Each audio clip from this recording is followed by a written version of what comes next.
yung muscle niya na naging weak before, pag push-up ka ng push-up, o kaya yung pag ganito, titigas yung deltoid muscle mo, tsaka yung bicep tricep mo. Ang pagagawa ko lang naman sa yung push-up, nasa kama ka lang naman eh, ganyan lang. Hindi mo kailangan yung nasa sahig, para lang mag-build ng matigas yung muscle mo. So pag kumapit ulit yan, dahil bata ka pa, makakabalik ka sa dati. Hihigpit ulit yan, dahil ano ka pa eh, bata ka pa eh, hindi katulad ng pag senior na, ang hirap ng ganunin kasi weak na yung mga muscle and tendons. Pero pag ito dislocated, hindi mo magaganyan yan. Dudulas yan. Tapos hindi mo na... Oo, hindi mo may gaganyan yan. Bababa at bababae na lang. Lulusot yun pa ilalim. Pamewang ka. Pamewang ka. Meron. Sige, tigas ang misigo mo. Huwag na sa akin. Sige. Yo. Tapos pa ganito.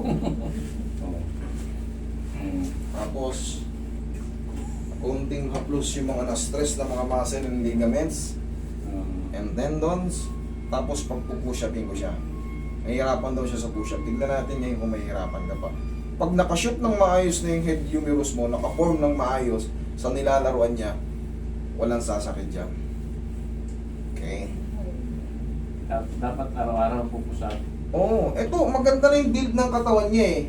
Patutuyuin na lang to. What I mean, yung... Kaya ako tumaba ng ganito, tumigil ako, master. Maganda na yung build ng katawan mo, idol. Alam mo pagka nag-normal ka na, hindi ka nagtitake ng mga yung tinatawag na whey, hindi ka nagtitake ng mga protein. Pag pinatuyo mo to yung normal lang na workout, ang ganda ng kalalabasan nito. Ganun nga ako dati. Magkakaroon ka ng mga cuts. Dapat magiging nga lang boost ko ako tignan. Ganito nga ako. May shape na yung katawan mo, idol eh. Konting ano na lang to, patutuyuin na lang to. Hindi kasi siya malaking yung muscle medyo taba ang kumain. Patitigasin natin to sa tulong ng push-up. 2 taon na ako tumigil eh. Kaya ako ganun, master. Uy, na-dislocate. Oo, ganun ako. Ganun ako nangyari. Ang nangyari dyan, ay babalik mo kaso hindi sa tamang form. Kaya may pain. Steve, push-up tayo. Uy! Ganito lang, sa kama lang muna tayo magsimula. Kahit pa 15-15 lang muna, 10. Okay na yun, day by day. Sige. Sabi mo hindi mo kaya. Kaya na. Kaya na. Thank you. Bossing, maganda na yung maganda na yung build ng katawan mo. Patutuyuin na lang yan, normal. Ang ganda ng kalalabas yan, believe me. Tapos magkakaroon ka pa ng rito sa core. Titigas pa yan. Maganda na yung build ng Pag nagkaroon ng calcium dito mo, para kang bodybuilder bigla. Sa push-up lang mangyayari. Sige, gawin mo. Gawin mo. Para tumigas yung bicep tricep. Bibilin na. Yan. Yan. Kaya naman.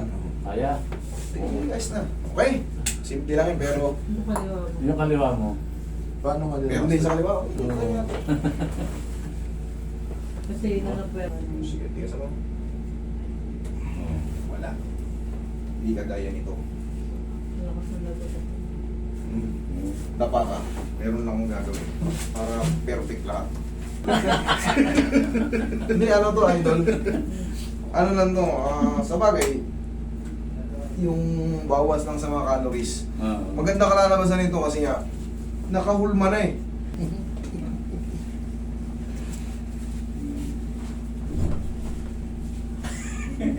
Natatakot kanina, lahat doon na pumapasok kung dinalabas.